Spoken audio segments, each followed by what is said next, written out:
Hello and welcome to Daily Records. I am Tommy Burton, and today we are going to be talking about the progressive rock band Yes and their second album, Time and a Word, released on July 24th, 1970. Like I said, this was their second studio album put out on Atlantic Records. And this was come out a few months after the debut album, Yes. And so the group was really heavy into touring. And so they did this album kind of in between shows, like in gaps. Now, they were doing sort of a mix of cover versions by some jazz and folk artists. In particularly, they opened this album with a Richie Havens track, No Opportunity Necessary, No Experience Needed. There's a Stephen Stills song on here, Every Days. So there's a mix of that, but there was original material here as well, mostly original material. Now, Peter Banks was in the band on guitar at this point. If you look at the back cover, there's Peter Banks there.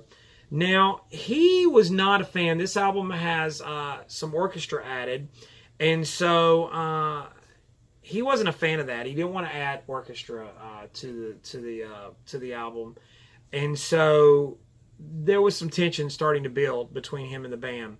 And so as they were touring the UK in 1970, right before the album's release, Peter Banks was let go from the band, and he was replaced by this guy, Steve Howe. And so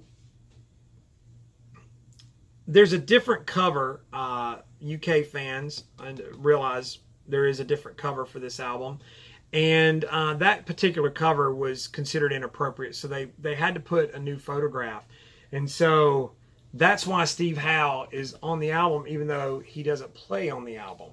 So that explains the cover, but he's not actually on the album. Of course, there's Chris Squire. The great bass player. I've got to talk about Chris just because. John Anderson, of course, singer, Tony Kaye, and Bill Bruford in the band for this release. This was their first release to enter the UK charts. It didn't do super great, but it did reach the top 50. Didn't do anything in the US, and then kind of had mixed reviews when it came out. I think the band was still sort of learning they're learning the ropes, so they weren't quite ready to break completely worldwide yet. But this was sort of what they call the Yes controversy, where that kind of began.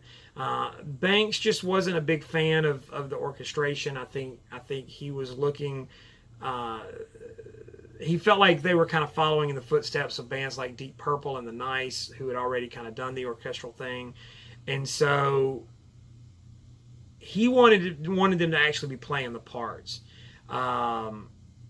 So as they were mixing the album, it was just there was a lot of tensions there that were going on, and particularly with producer Tony Colton. He was kind of coming to head not only with Peter Banks, but Chris Squire wasn't a huge fan. He didn't like the bass sound of the album. Of course, those that know Chris, phenomenal bass player. Just a bad mix of band and producer.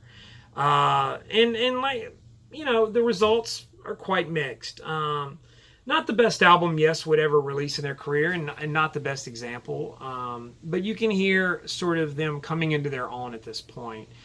Yes would later release albums that were certainly more worthy of what they were known for.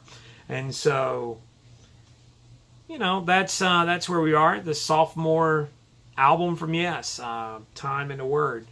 Like, comment, subscribe, share.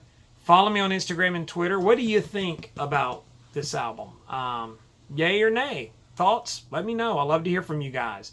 In the meantime, I'll see you all again tomorrow with another Daily Record.